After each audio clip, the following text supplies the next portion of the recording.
Di sini gue pengen klarifikasi. Karena banyak yang bilang gue adalah seorang plagiat dari Andrew Tate. Banyak yang bikin review, banyak yang bahkan bikin video terhadap gue, Timothy, sebagai seorang plagiat. Ada yang bilang juga gue cuma translator dari bahasa Inggris ke bahasa Indonesia. Jadi gue mau lurusin semuanya di video kali ini. Jawabannya memang betul, ya. Memang betul, gue adalah seorang plagiat dan gue adalah seorang copycat. Dan gue tidak malu sama sekali terhadap hal itu. Dan gue akan sharing kenapa menurut gue jadi seorang plagiat atau jadi seorang copycat itu bisa membawa hidup kalian ke lebih baik. Ini gue pengen sharing ke kalian aja. Di hidup ini sebenarnya nggak ada yang baru, ya. Di hidup ini ada pepatah there's nothing new under the sun. Jadi hal apapun yang kalian tahu itu sebenarnya nggak ada yang baru. Ilmu apapun yang keluar dari mulut seseorang di YouTube itu sebenarnya nggak ada yang baru. Kalian bisa trace semuanya. Di sini gue akan coba lempar sebuah opini ke kalian. Misalnya ada orang namanya Budi. Budi ini jalan malam-malam. Lalu Budi ini dirampok. Dan gue bilang 100% yang salah itu adalah perampoknya. Tapi kalau case-nya begini, let's say ini Budi terus kayak ini, dompetnya di atas itu. Sambil lari malam-malam sendirian di gang. Lalu dia dirampok. Memang 100% tetap salah yang kerampok. Tapi dalam opini pribadi gue, Budi harusnya lebih hati-hati. Ya, Budi harusnya lebih hati-hati. Sama seperti perempuan. Gue bilang 100% yang salah itu adalah yang perkosa. Sedangkan apapun itu kan alasannya itu udah pasti yang salah yang perkosa seorang perempuan. Tapi lu kalau sebagai cewek nih, lu pakai bikini malam-malam ya di gang gitu, sendirian, joget-joget, terus lu diperkosa. Memang 100% tetap yang salah. Mau bajunya mau apapun itu salah yang perkosa. Itu yang pertama. Tapi ada alangkah baiknya lu tidak melakukan hal-hal itu. Dan sebagai perempuan alangkah baiknya lu nggak pulang sendiri kalau malam-malam, nggak lewat gang-gang kecil ya. Memang betul, kita harus edukasi laki-laki ini yang goblok ini, yang tukang perkosa. Tapi itu ada baiknya untuk kita mencegah. Nah, opini yang gue lempar tadi, lo akan kaitkan misalnya ke opini Andrew Tate ya. Kalian lihat di sini. So if I were to take $1 million in cash and walk down the street at night in the worst part of town holding it, to a degree I would have some responsibility. When I got robbed, the police would come and say, why did you do that? People would say, Andrew, why did you do that? You have to protect yourself from things. You can't just rely on the ideological hope that other people in the world are going to be perfect and infallible, or that the law is going to prevent it. You have to say, no, I can't walk through the ghetto at 2 a.m. with $1 million in cash. I take personal responsibility. But to take some degree of personal responsibility and not put yourself in dangerous situations. I'm not saying that's going to prevent all rape. I'm not saying that rape is okay. Rapists should be executed. I'm not saying that every single woman who was ever assaulted could have prevented it. I'm not saying any of that. I'm saying the smartest thing a woman can do is say, this is dangerous. Nah, itu yang baru lo lihat tadi adalah podcast Andrew Tate dengan Patrick Bet-David. Tapi apakah itu opini original dari Andrew Tate? Ini gua akan putar di sini. Itu opini yang keluar dari mulut Andrew Tate adalah opini dari Ben Shapiro waktu dia lagi debat. Somebody commits a sexual assault, the only person to blame is the person who commits the sexual assault, right? That right off the bat. Right? Victims are not to blame for their own sexual assault. I also think that if you put yourself in a risky situation, then you've put yourself in a risky situation. Right? We do this every day, right? Every day we make decisions about what sort of situations to put ourselves in. If I walk through a high-crime neighborhood waving $100 bills above my head and then I am robbed, then it is the fault of the person who robs me. It is not my fault. But I also made a bad decision to do that. Nah, jadi kalian lihat, pertanyaannya apakah Andrew Tate adalah plagiatnya Ben Shapiro? Enggak kan? Kenapa? Karena dia punya pemikiran ke dalam opini tersebut. Bahkan kita juga nggak tahu apakah Ben Shapiro itu adalah yang original atau tidak. Balik lagi konteksnya, orang bilang plagiarisme karena nggak kasih dong bang kredit. Gimana caranya kita kasih kredit? Kalau pemikiran itu lu pernah nonton misalnya di TikTok, ini gue kasih tau kalian, semua yang keluar dari mulut gue atau bahkan mulut kalian itu adalah plagiarisme semuanya. Semuanya udah pernah diomongin dalam bahasa yang berbeda, dalam konteks yang berbeda, dalam format yang berbeda. Dan apakah gue harus ingat semuanya? Gue selalu banyak banget ngerangkai dari Naval Ravikant, gue ngerangkai dari Andrew Tate, gue ada ngerangkai dari Jordan Peterson, gue ngerangkai dari berbagai macam tokoh. Gue juga ada merangkai kata dari quotes-quotes lama dari filsafat. Apakah itu gue seorang plagiat dan gue harus bilang, oke, di saat gue ngomong ini adalah quotes-nya si Plato. Di saat gue ngomong ini quotes-nya si Isaac Newton. Kan nggak begitu, ya. Karena formatnya adalah gue bikin video YouTube dan gue sedang menyampaikan opini gue dari knowledge yang gue rangkai dari memang beberapa orang. Contohnya, video waktu itu gue bilang tentang uang ya, uang yang di print dari US tuh, dapatkan orang US, itu balik ke orang kayanya lagi. Itu bukan dari Andrew Tate, itu kata-kata dari salah satu kongres di US, ya. Bahkan yang kopi 80.000, ada yang bilang kan, oh bang lo ambil idenya dari Iman Gadzi. Bukan, gue bukan copycat dari dia. Gue copycat dari Donald Trump. Kalian lihat video di sini. Well, I have a friend who was not successful at all, but was really up and coming. And he had a thing. He would only fly first class. I'm not saying do this because for somebody it won't work, but he needed that mentally. Right. He wanted to fly first class because mentally he wanted to think he was the best, and that's it. And even though he didn't have much money at the time, this is years ago, he would always fly. I used to criticize him, but it put him in a good state of mind, and he became a very, very successful guy. Yes. Very, very successful.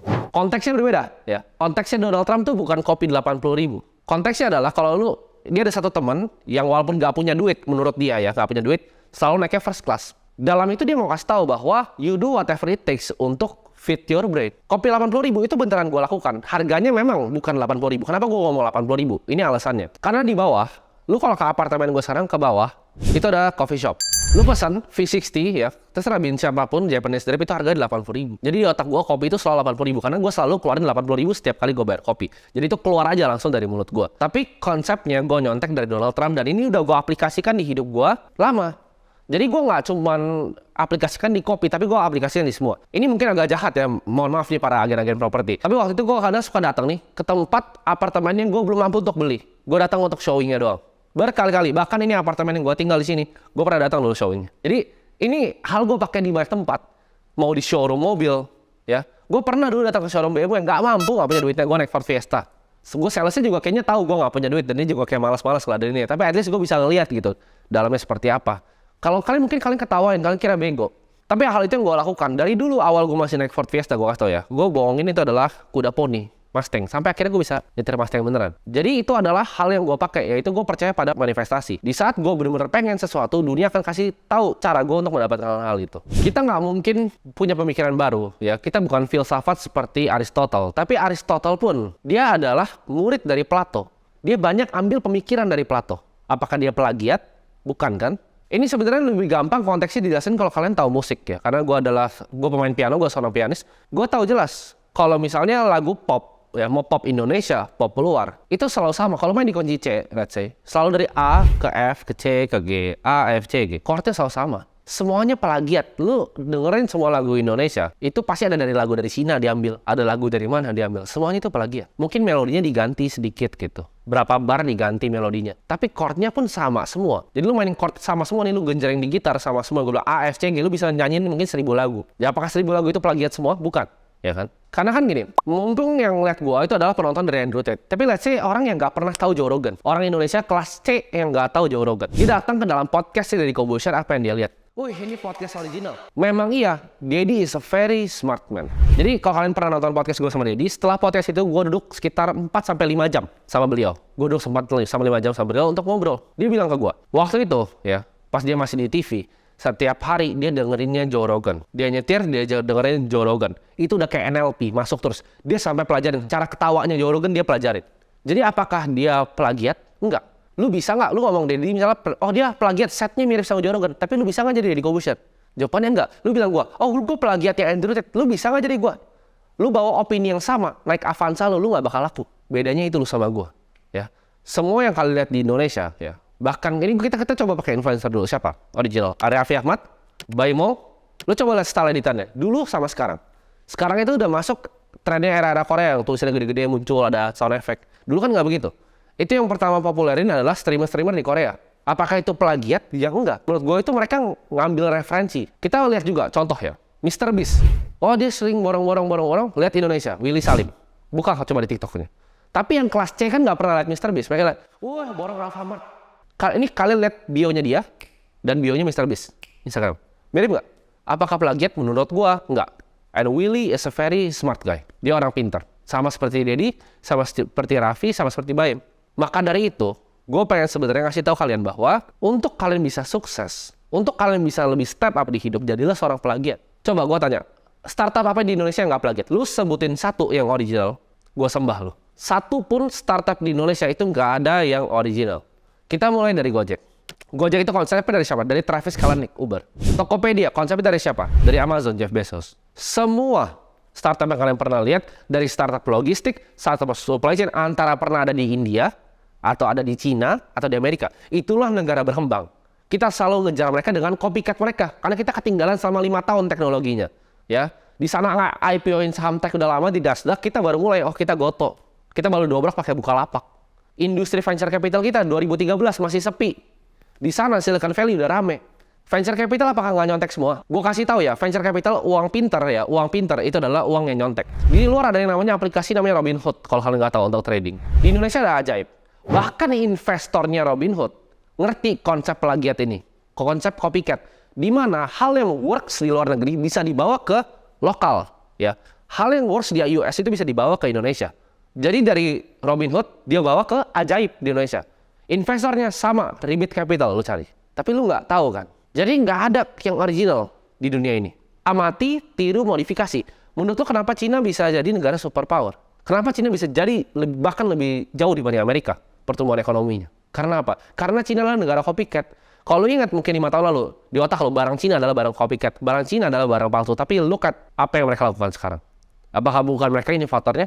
Coba, gue bener-bener pengen tanya gitu. Jadi siapa sih sebenarnya original? Arif Muhammad. Arif Muhammad cara dia ngambil ya, lu lihat vokal 4-5 tahun. Gue dari ngeliat awal udah perhatiin. 4-5 tahun awal begitu Arif Muhammad mulai, style-nya tuh ngikutin namanya Casey Neistat. Style vlog dibawa ke Indonesia. There's nothing original. Bahkan politisi-politisi yang kalian lihat di TV, itu semuanya mulutnya juga copycat dari politisi di luar. Bahkan hukum kita juga copycat dari hukum di luar. Buat anak-anak hukum pasti tahu. Makanya pasal kita banyak pasal-pasal karet, karena isinya banyak kan copycat semua. Salah satu investor yang menurut gue berpengaruh di hidup gue adalah Mohnish Pabrai. Dia adalah investor yang menurut gue stylenya lumayan mirip sama gue. Jadi concentrated banget dan holdnya lumayan panjang. Mohnish Pabrai itu punya buku namanya Dando Investor. Di bukunya dijelaskan adalah, dia ngaku dia adalah seorang shameless copycat. Dia adalah seorang plagiator yang nggak punya malu. Bingung gak kalian? Seorang Mohnish Pabrai yang kemarin dinner tuh sama Bill Gates, Warren Buffett, Charlie Munger, temannya Warren Buffett. Dia bilang dia adalah shameless copycat dari Warren Buffett. Ada yang udah temuin jalannya, I'll find a way untuk copy sama persis saja. Itu yang diomongin sama Mohnish Pabrai. Sama seperti investasi gue. Apakah gue pinter banget? Enggak. Gue ketemu Chang Peng Zhao, gue tatap mata sama dia, gue ngobrol, makan siang. Gue serap semua ilmunya, gue copy dia. Style investasi gue copy 100% setelah habis makan itu. Gue shameless copycat dari Chang Peng Zhao, dia orang paling kaya di dunia menurut gue. Jadi, apakah sebenarnya salah? Mau jadi investor, mau jadi content creator, mau jadi bahkan pebisnis untuk jadi seorang plagiat. Ini gue mau kasih tahu kalian. Kan mungkin ada hidupnya masih jadi pecundang, masih susah gitu. Gue kasih tahu kalian gimana caranya mulai bisnis. Banyak yang bilang, Bang bingung kan cara mulai bisnis gimana caranya? Ini gue akan ajarin di sini dengan jadi seorang plagiat. Caranya adalah kalian cari bisnis yang udah ada di sekitar kalian. Ini gue kasih contoh aja. Tadi pagi laundry gue baru datang.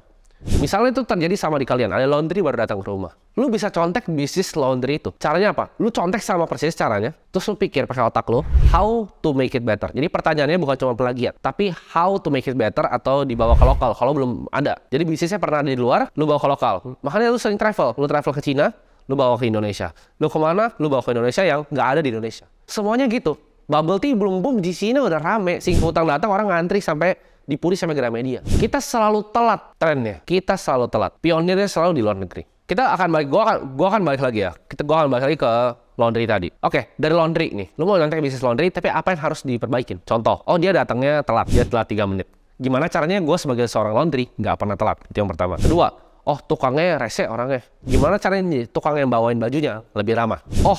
Laundry gue kadang hilang 1, hilang 2. Bahkan lu bisa tawarin premium. Gue juga laundry baju kadang pernah hilang gitu 1 atau 2. Ya dikira nggak tahu, padahal gue ada yang ngitungin bajunya. Cuma maksud gue adalah gini, coba lu pikir, kalau gue nih bikin laundry, what can I do to make it better? Jadi misalnya contohnya tadi, baju hilang. Gue kasih jaminan. Jaminan baju itu pasti bersih, pasti wangi, gak akan pernah hilang atau kita ganti 10 pieces. Itu offering yang gue akan kasih. Gak pernah telat, karyawannya paling ramah udah kayak di restoran Haidilao. Menurut lo laundry gue bisa jadi nomor 1 nggak di Indonesia? Bisa, cuman kalau gue of course gue nggak mau kerjaan laundry. Nah itu bisa jadi ide buat kalian buat kerjaan laundry. Nggak perlu bisa macam-macam. Lo kerjaan itu jadi laundry nomor 1 di Indo. Franchise-nya banyak kayak gitu. Lo akan jadi super duper amat kaya dengan jadi seorang plagiat laundry. Jadi kalau bingung hidup lo kenapa begitu-begitu aja? Karena lo coba inovasi. Gak ada inovasi di dunia ini. Just look at something, figure out yourself how to make it better. Lihat seorang content creator, what can I do to make it better? Kayak misalnya nih, konten gue, lo liat anjing konten gue lampunya jelek gitu. Ya udah lu, how can you make this better? Kenapa nggak lu yang bikin? Karena lu semua males, cuma nggak ngapa-ngapain kan kerjaannya. Kerjanya cuma bisa ngetik gitu, nggak bisa ngapa-ngapain. Dan nggak semua orang bisa ngambil konsep dari orang lain untuk dibawain ke Indonesia. Maksudnya apa? Contoh gini, lu seorang anak SD nih, ya. Lu seorang anak SD, gue anggap lu semua anak SD.